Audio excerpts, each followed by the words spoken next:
In the Undercity, the limestone corridors are lined with masonry so decayed it seems to sag under the weight of the mountain. The flickering amber light of a torch only emphasizes how the environment exerts a constant physical pressure on anyone walking its halls. Every step squelches in a thin layer of alkaline dust that has rained from the ceiling over uncounted decades.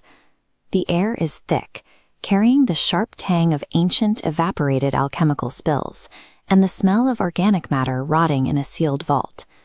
Navigating this geometry requires a strict marching order. In a 10-foot corridor, the margin for error is inches. Lord Levin takes the vanguard to scout traps. Lucinda holds the center to plug gaps, while Martin secures the rear to ensure the darkness remains empty. Levin's pragmatism is evident in his gear. He deliberately locked his most devastating but volatile magical weapon inside a lead vault back at the surface, opting instead for a reliable, short-bladed sword. By prioritizing these rigid spacing metrics and dependable steel, the party treats the dungeon as a problem of engineering. Survival here is the result of cold, calculated discipline. The party quietly bypasses a rot-scented room filled with sundered chains, angling toward a steep stairwell carved directly from stubborn gray liver rock. A greasy residue sweats from the limestone walls. The dead silence is broken only by the faint smell of stagnant marsh water drifting up from the dark, a clear signal that they are entering a tomb. They emerge into the hall of effete splendor. It is massive, 50 feet wide, with high ceilings bearing the faded, decadent frescoes of long-dead potentates. Beneath their boots lies a thick carpet of pulverized bone and rusted iron scrap. The temperature in this grand chamber is profoundly cold. The passive decay of the upper stairs has been replaced by a distinct heavy musk, suggesting that the hazards here are no longer just environmental, but active. As Lavon's boot clears the final step, a dry, rhythmic rattling echoes from behind a cracked marble pillar. 3 ancient, skeletal sentinels pull themselves from the deep detritus of the hall, rising up with a terrifying, mechanical, and practiced precision. The bones of these sentinels gleam with a heavy coat of preserved black lacquer, reflecting the torchlight with an unnatural, resinous sheen. This is the result of ancient necromantic chemistry. The lacquer is derived from the thorn vine of Chu, a toxic resin used to calcify bone and nullify the impact of blunt force weapons. Lavon instantly notes their vulnerability. The heavy resin makes the skeleton's ancient joints brittle, and their rusted falchions are cumbersome to lift. The physics of weapon speed dictates the fight. A heavy falchion requires a wide, slow arc to strike, whereas a short sword uses a rapid, direct thrust. By thrusting immediately, Lavon gains a temporal advantage, severing the threat before the heavy blade can complete its arc. Lavon lunges. His preemptive strike uses the short sword's superior speed to sever the first sentinel's collarbone before it can even begin its swing. Lucinda hits the center. Using the sheer momentum of a wide crescent swing with her massive iron blade, she shatters the second skeleton's ribs.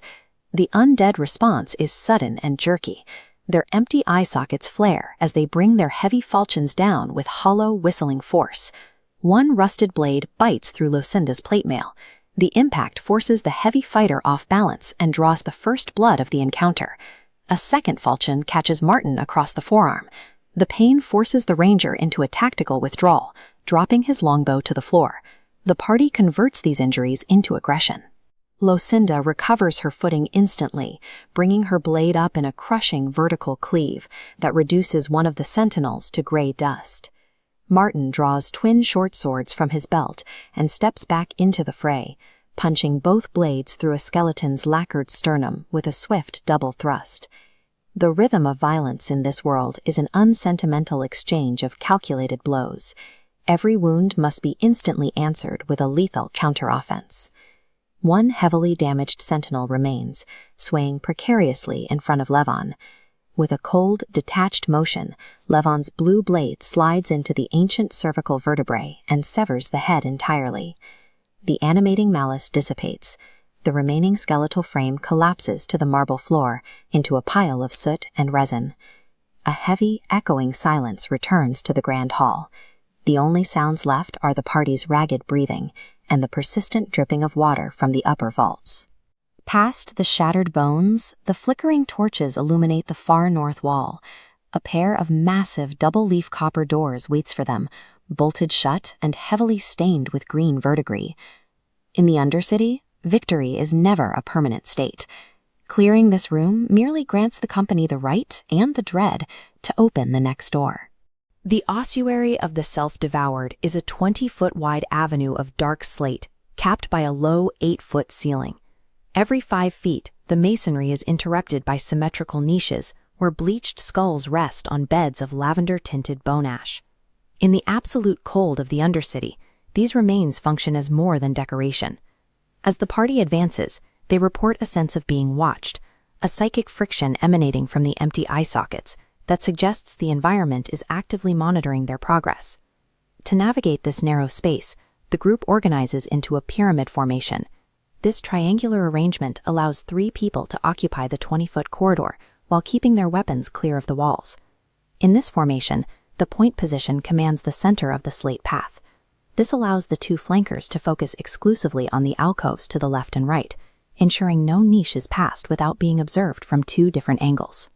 This configuration is designed to eliminate blind spots. By anchoring their movement to the grid, the party attempts to turn a claustrophobic hallway into a predictable tactical field. The first break in that predictability occurs at the northernmost niche.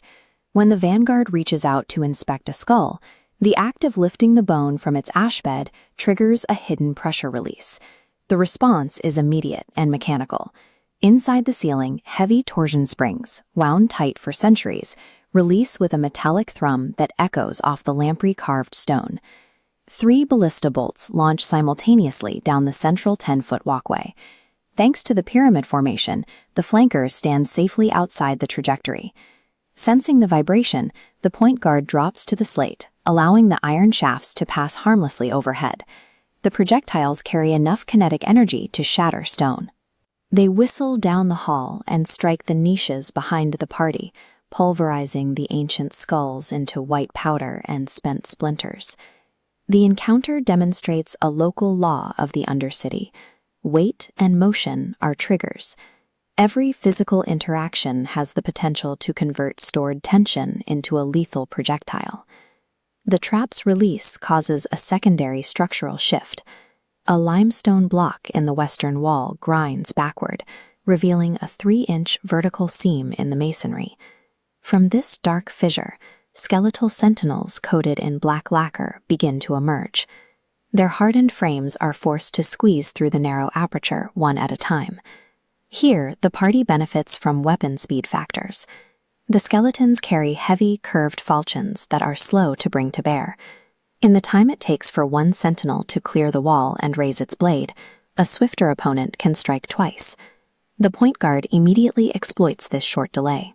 Rather than drawing a sword and closing the distance, he uses the narrow bottleneck to stabilize a point-blank bowshot. The arrow strikes the lead skeleton squarely in the ocular cavity. The force of the impact shatters the brittle, lacquered skull, causing its animating force to dissipate before it even steps onto the corridor floor. By identifying the spatial restriction of the secret door, the party uses the environment to neutralize the numbers of the ambush. A second sentinel forces its way through the gap and onto the slate. It swings its heavy falchion in a jagged arc, but the blade merely scrapes against the links of the vanguard's reinforced mail. The guard retaliates with a rapid short sword thrust. The magical blade carves through the creature's hardened resin coating, chipping away the lacquer and compromising the integrity of its ribs. The flankers occupy the adjacent squares, pinning the sentinel. The right flank delivers a heavy 2-handed sword strike, shattering the creature's shoulder. Simultaneously, the left flank drives twin blades into its spine. The skeletal frame cannot absorb these converging strikes. The sentinel collapses into fragments. This coordination ensured that even a hardened opponent could be dismantled in seconds once its movement was restricted. The corridor returns to silence. All that remains are dark, resinous shards scattered across the gray tiles and the smell of ancient ash. The state of the room has changed. The secret western panel now stands ajar, revealing a narrow vertical chimney that leads upward into the dark bedrock. This unmapped passage is now the only way forward.